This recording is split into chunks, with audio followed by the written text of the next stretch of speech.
Hello and welcome to Undercurrent from outside of one of Perth's very, very oldest mosques, the Perth Mosque here in Northbridge. Interestingly, it's Muslim Monday coming up. You might ask what Muslim Monday actually means. There's a local ladies beautician salon that's decided to put a single day aside for ladies of the Muslim faith to be able to come into the premises when there's guaranteed to be no men around. A recognition, if you will, of the special needs of people from the Islamic background. Cav Cutty investigates. The Wax Shak lies in the heart of Cannington, a suburb with a growing Middle Eastern population. I had a chat to owner Tanya Anderson about her goals to create a unique experience for her female Muslim clients. The idea came about 5 years ago. I got introduced to a small sector of some of the Muslim community, and I just thought it'd be a great opportunity for them to be able to come, feel relaxed and enjoy what a lot of Westerners get to do in nice private discreet rooms. Muslim women don't feel comfortable in taking their hijabs off in front of people that they're not directly related to or they're not married to. They require such private and discreet services that when we built the salons we made sure that they were completely enclosed cubicles with closed doors. And what I wanted to be able to do was just offer them a private and secure room to come and get their treatments done. Muslims have to completely take the hair off their bodies except for their heads every 40 days. So I'm sure they'd have plenty of ladies going in there. We do have a small sector that are already coming into the salon, and it was an idea that I rang past them and said, look, how would you feel if we made a day that was going to be exclusively for you? We could come in and enjoy the same services as what everybody else gets to done. And they said, look, it'd be fantastic. We'd love something like that to be able to happen, and that's how Muslim Mondays came about. The Muslim Monday idea is a good idea. Allows women to take off their hijabs in the privacy of a room rather than worrying about men walking in. It's going to be exclusively for women only. We've called it Muslim Mondays, but it's for Muslim, Middle Eastern, Lebanese girls, anybody that wants to come in. So it will be open to all, but we will be closing the shop specifically so that no men will be able to come into the salon. We've got a doorbell placed on the door, so they will feel safe and secure being able to come into here.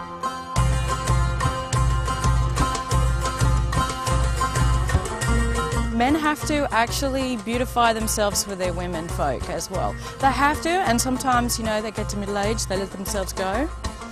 That's not good.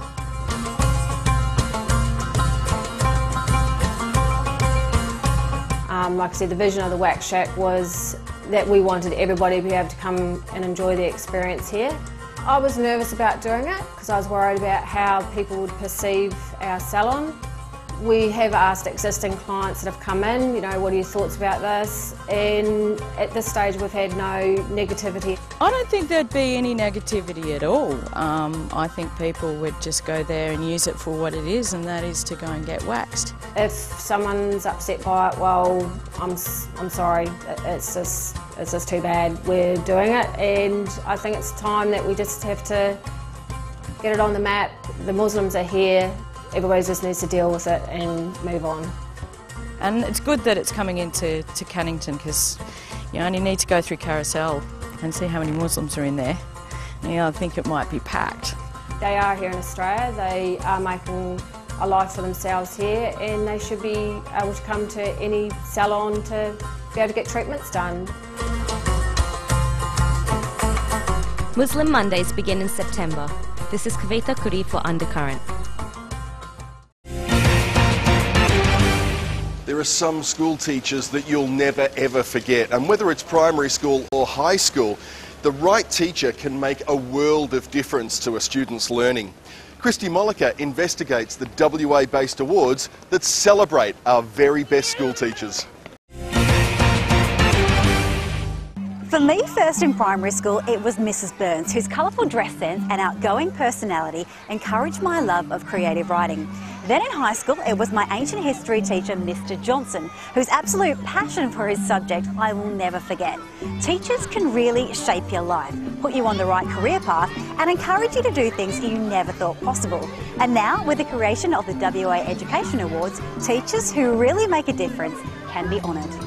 The Western Australian Education Awards pay tribute to teachers who really make a difference, with nominations coming from all over the state. Catherine, tell me about the awards and why they're so important. The awards have been running now for 4 years, and they're all about recognising the wonderful people that are working in our public schools. So that includes teachers, principals, school support staff. Teachers play a vital role in educating our children, and they're very much valued by parents, the community, industry and business. They're really the leaders of our future. Each year, the awards are held at a breakfast ceremony in December. One of last year's big winners was Principal of Chalice Early Childhood Education Centre. Being nominated for the Principal of the Year award was an incredible honour, because I was nominated by a staff member and it was then supported by my school board. Then going through to being a finalist and finally winning the award was an amazing achievement and an acknowledgement of the team that I actually lead. So although it's an individual award, it simply highlights all of the wonderful work that the team does here at Chalice. Lee won the award not just for her work at the school, but for her efforts in the wider community. I've been here at Chalice for about 7 years now, and in that time I've seen us as a school move forward in all areas.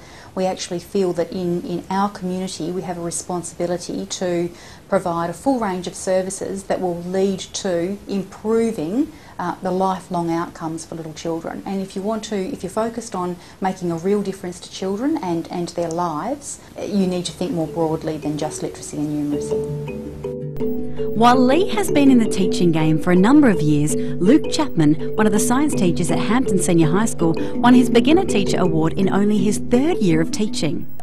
It was a real boost for me, I guess, my confidence, and just for knowing that I was doing things well.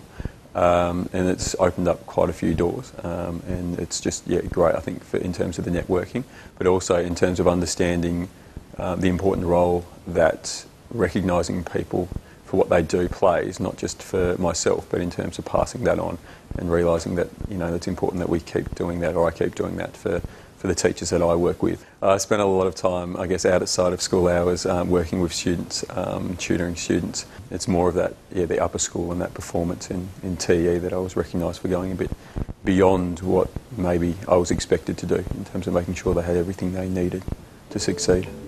No matter what subject, what grade, or where your school is, nominations are currently open for this year's awards. We're really encouraging people who work in a school to nominate. We'd love parents to also to go and visit their school principal and say, we'd love to nominate this person. We'd encourage people to go online to the awards website, and you'll find all of the information about how to nominate on the website. What do you think makes a good teacher? I think that a great teacher is someone who's passionate, they're engaging, they're professional, dynamic, anyone who can really instill a love of learning in a child. That's what makes a great teacher. I think passion for the subject, number one, and just a knowledge or a belief, probably a self-belief that you can make a difference and that students' lives change for the better because of what we do. Teaching is a career, it's a profession, it's almost a calling. So teachers first and foremost need to be able to relate to children. They need to love children, they need to understand them and very much relate to them. Being committed to the profession itself is what makes a good teacher. So if you know a teacher like Luke who goes above and beyond the call of duty, or perhaps a principal like Lee who not only makes a big difference to a school but a whole community, then why not organise to have them nominated for a WA Education Award? Entries close August 5. This is Christy Monica reporting for Undercurrent. I think it really does come down to where you are in the WA economy. If you're in any way associated with the mining industry, it probably is boom times. But for the rest of us, especially those in retail, can be suffering a lot at the moment. If you'd like to have your say with Undercurrent's Vox Pops, come down and see us in the Murray Street Mall at noon on Tuesdays. With debate raging amongst politicians over whether or not Australia is still going through a recession or in boom times, we asked you, Perth, in this week's Vox Pops. A recession. And why do you think we're going through a recession? I just think people aren't shopping or going out as much as what they used to because they can't afford it. For most people, I think it's a recession. You know, you've got the two-speed economies, the mining boom, and the rest of us aren't benefiting from it. I think unambiguously we're going through a boom at the moment. Western Australia as a whole is certainly going through a boom period. Well, if we are going through a boom, we certainly don't feel it in WA. I think it's more like a depression. Things are bad. And have you been affected by the recession? No, kind of. I had a job, and because of the recession, our company couldn't really pay enough people for it, so they had to cut some people. Bills have gone, the electricity has gone up and everything. Yeah, and my dad had to sell his shop because the money was really hard. And like fuel has gone up, that's ridiculous. And like, you know, car registration and insurance and all that. You've only got to look at the cost of bringing up children these days to know that there's just the wages are not keeping up with the increase in the cost of living. Because of the global financial crisis, all the share market's gone down, and we retirees are suffering bad. Currently, 70% of Australians are dipping into their savings accounts. How do you feel about that? I love it. People obviously that have lost their jobs, they're going to have to dip into the savings to survive. If they're not getting as much rental incomes because the properties of their values and the rental incomes they're getting is less, then certainly again they're going to have to dip into their savings. About 70% of Australians are dipping into their savings accounts. How do you feel about that? Yeah, it's bad. When you've got to do that to survive, then things are pretty crook. Well, it seems as though Perth still thinks we're suffering the effects of the recession. I'm Jacqueline Ellis for Undercurrent. Don't go anywhere. Right after this break, we're going to be talking to John Hughes, and there's some fishy business going on in WA's fish and chip stores.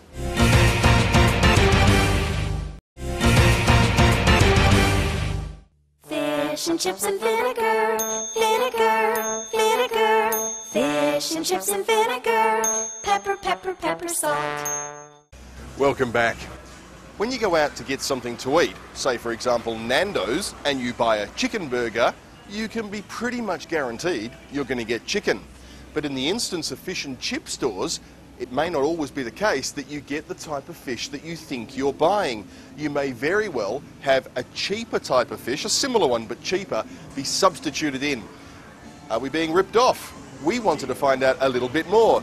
Jacqueline Ellis investigates.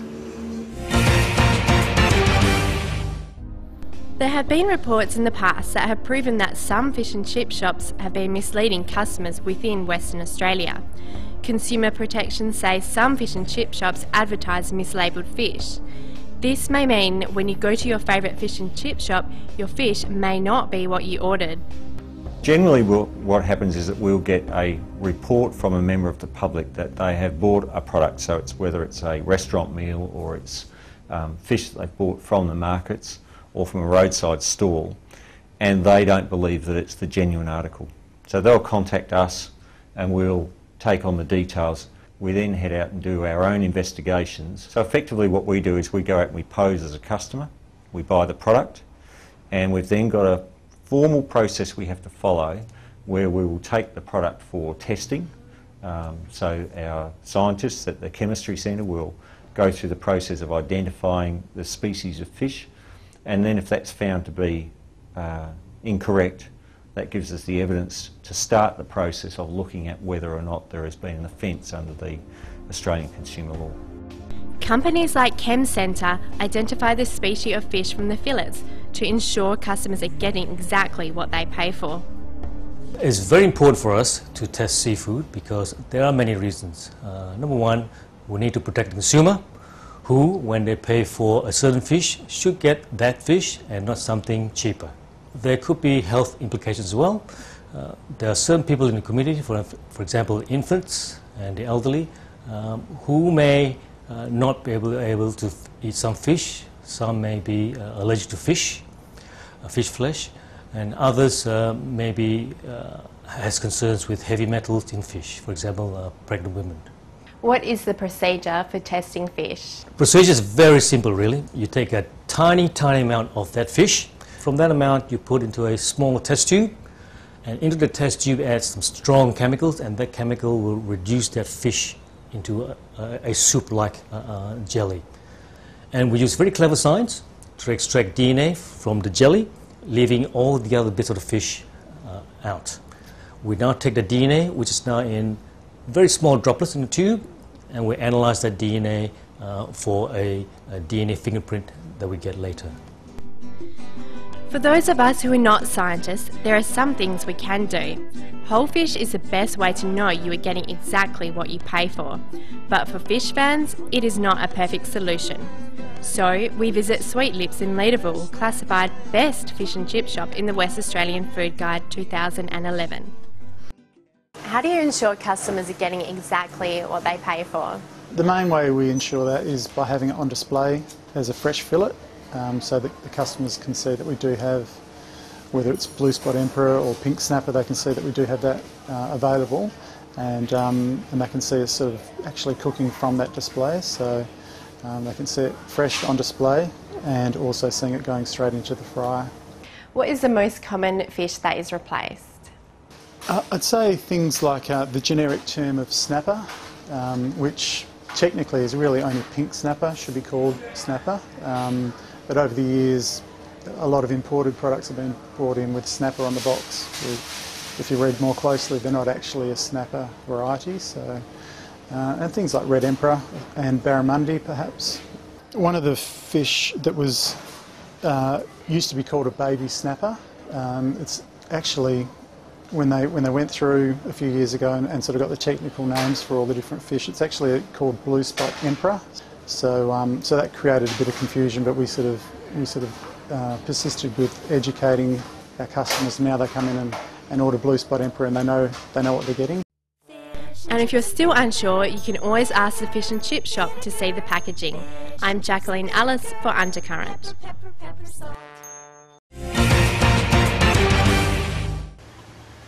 Now, Perth is considered to be, would you believe, one of the safest cities in the world. However, crimes such as theft, property damage and assault are all on the rise, which is why the City of Perth recently made reforms to the Safe City Community Safety and Crime Prevention Plan.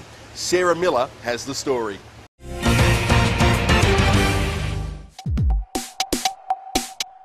With the crime rate in Perth rising 12% between 2007 and 2009, it was crucial that the Safety and Crime Prevention Plan needed to be improved. Since 2010, the City of Perth Council has been working to improve the safety on the streets of Perth and Northbridge. I spoke to Deputy Lord Mayor Mr John Tognolini to discuss these changes. So first of all, what are some of the main improvements that have been made to the Safe City Crime Prevention Plan? We've got the 180 plus cameras around the city and in Northbridge.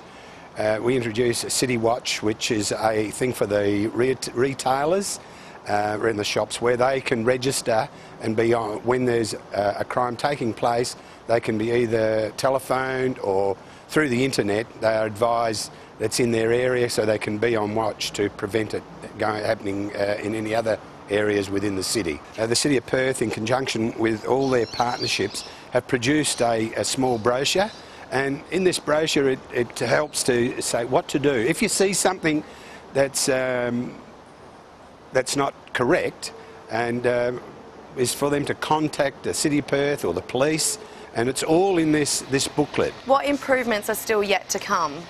Well, you know, we will put extra cameras. We're doing an audit of lighting throughout the city and Northbridge, and the works that have happened are laneways have been improved and lighting's improved in these laneways. Areas in Northbridge have been improved. So what we're doing is looking and doing this audit, and this will point out areas where we still need to improve our safety. To discuss the plan further, I spoke to Gary Dunn from the City of Perth. What are some of the main initiatives installed in the Safe City plan? Well, for example, trying to activate the city out of hours, we've worked closely with the Department of Transport to get late night trains. Just recently they've announced that they'll do a trial to run the last trains till 4 a.m. During the weekends in the summer period. There's those sorts of initiatives. Other things as well as helping businesses to set up. So there's been a whole lot of smaller new bars open up along St George's Terrace and in the city. So it's dispersing where people go rather than concentrating in sort of very large premises in Northbridge. Also looking at liquor licensing rules and having lockouts and things like that. So it's really, and educating people about good behaviour when they come to the city. The Perth crime rate rose by 12% between 2007 and 2009. Has this decreased since implementing these services? Yeah, there has been decreases, but it varies in the various sort of areas, because the police break them up into so things like theft and break-ins have gone down. Percentage-wise, very high percent reductions in some of those areas. Some of the others have slightly increased. I think the agencies and the licensees through like the liquor accords and all that sort of thing, and the various like the Safer City program that the council chairs, all those sort of things help, but there needs to be a proper public education of what is acceptable and not acceptable. With several new and improved services and safety equipment installed all around Perth, it seems our city is more protected than ever. I'm Sarah Miller reporting for Undercurrent. At 150 East Riverside, the Truffle Festival is well underway. It's truffle season, so if you'd like to try some truffles out, get down to 150 East Riverside, where Nick Hayes was this week, speaking to probably West Australia's most recognised man, John Hughes. They talked about customer service, they talked about technology, and they talked about whether or not John has a copyright on that word. Absolutely.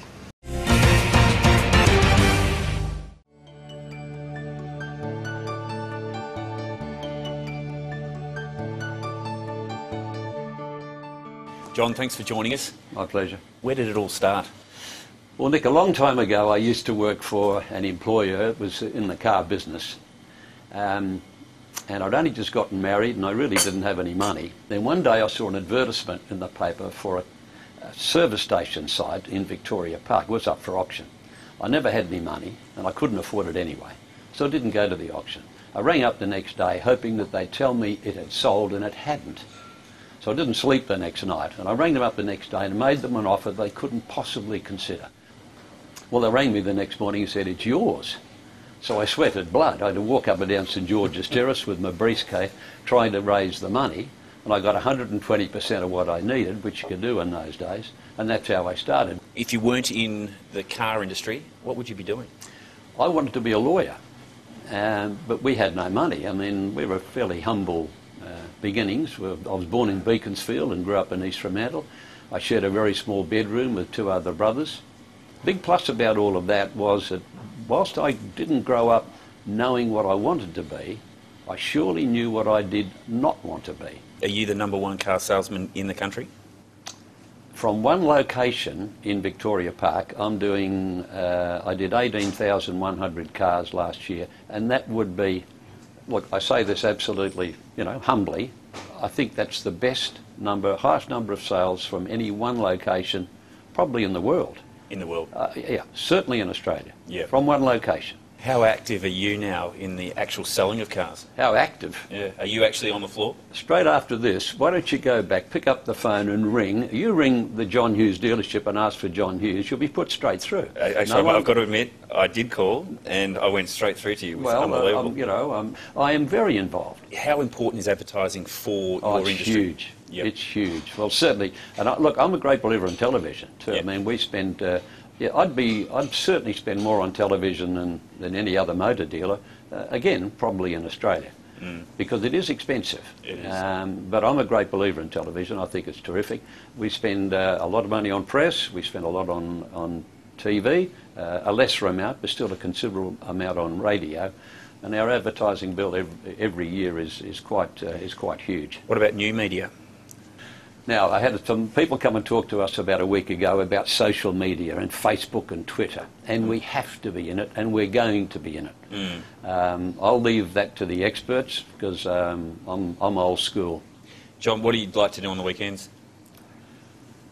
Well, I work. You work? Yeah, no, I exercise. I've got a fitness trainer comes down twice a week and puts me through keeps the rust off, so to speak. But I don't play golf. I don't use a boat. Haven't got a property at Margaret River. Don't play bowls. The thought of gardening would fill me with dread. I shouldn't say that. There's probably quite a few of your listeners who are gardeners. Sorry about that, but you know. But I like to travel, and I love work. It's my passion. It's not work. It's my hobby. It's my pastime. It's whatever. Where is the John Hughes Group going in the next 5 years? Is there anything exciting down the... I don't see us expanding any more outside of where we're at, but I want to maximise what I've got. We're currently selling about 1,600 cars a month. I'd like to get that up to 1,700, 1,800, 1,900. Where's the limit? It doesn't stop. The only limit is between your two ears.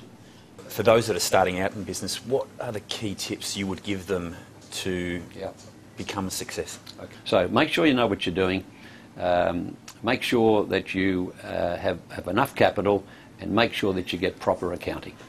John, what do you love about Perth? The fact that in Perth you can set your own pace. In Sydney you're full ahead all the time. You're on full stream ahead. In Perth you can go as fast as you like or as slow as you like. I'm talking in business now.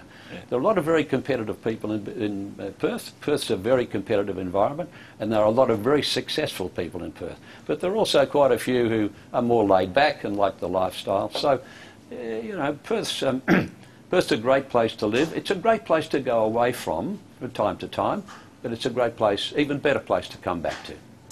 John, are you going to watch Undercurrent this Saturday? At is it 7 o'clock? At 7:30 each Saturday. Will I be watching 7:30 next Saturday night? Absolutely.